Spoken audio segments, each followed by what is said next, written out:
Assalomu alaykum, hurmatli kanalimiz obunachilari. Sizlarga yetkazmoqchi bo'lgan ma'lumotimiz, agar kimda kim qiziqish bo'ladigan bo'lsa, bugungi kunda nisbatan ko'p uchraydigan o'sma kasalliklardan biri sidik qopi o'smasi, ya'ni sidik qopi raki, uni belgilari hamda qanaqa davolash usullari haqida qisqacha ma'lumot aytib o'tamiz. Xullas, sidik qopini o'smasi ayollarda ham erkaklarda ham deyarli bir xil uchraydi, bir xil chastotada. Asosiy belgisi sidik qopini sidik qopi rakini joylashgan joyga qarab siyishning qiyinlashishi, siyolmay qolish hamda sidikni qon aralash kelishi, gematuriya deymiz yoki makrogematuriya deymiz. Mana shu narsa, sidikni qon aralash kelishi, siyishda qiyinchilik bo'lishi, dizuriya deyiladi meditsina tilida. Uchinchisi og'riq bo'lishi, qovoq sohasida og'riq bo'lishi. Mana shu asosiy belgilari. Xo'sh, endi sidik qopini belgilari paydo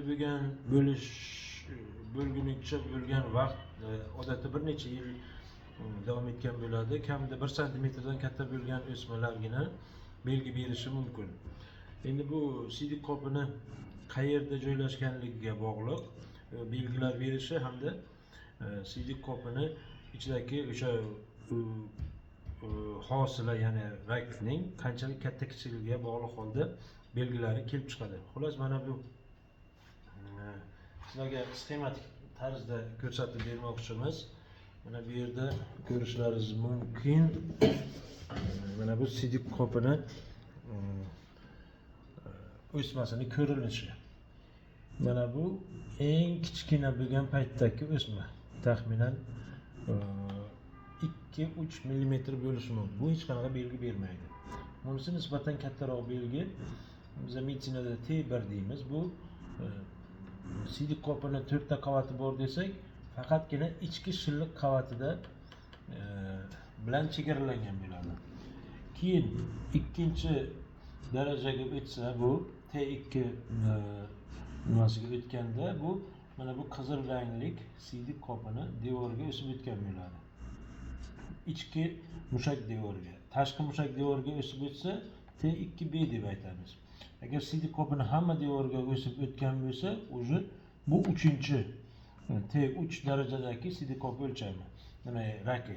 Mana bunisi esa eng oxirgisi T4 deymiz. Bu qo'shni a'zolarga o'sib o'tishi, masalan, erkaklarda prostata beziga, ayollarda bachadonga, qin devoriga yoki kichik chanoq bo'shlig'iga imorat bo'lishi mumkin. Ana shu asosan shunga qarab biz uni bosqichini aniqlaymiz. Bosqichi nima uchun muhim? Chunki bosqichiga qarabgina biz uni davolash usullarini nima qilishimiz mumkin. Masalan, mana bu T1 yoki T in situ, TA holatlarida bo'lsa, kichkina bo'lsa, bu transuretral rezeksiya, ya'ni tur deyiladi, tur.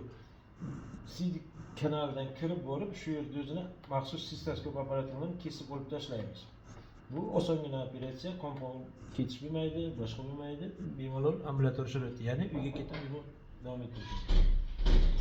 T2A bo'lsa, T2A da yoki T2B da nisbatan yirikroq jarrohlik amaliyoti talab qilinadi. Bunda yoki sidik qopini bir qismini olib tashlash mumkin, yoki bo'lmasa to'liq olib tashlash mumkin. Umuman davolash usullari haqida keyinchalik yana nima berib o'tamiz, tushuncha berib o'tamiz. Davolash usullari asosan jarrohlik amaliyoti, undan keyin ximioterapiya yoki immunoterapiya. Hammasi keyingi videolarimizda aytib o'tamiz.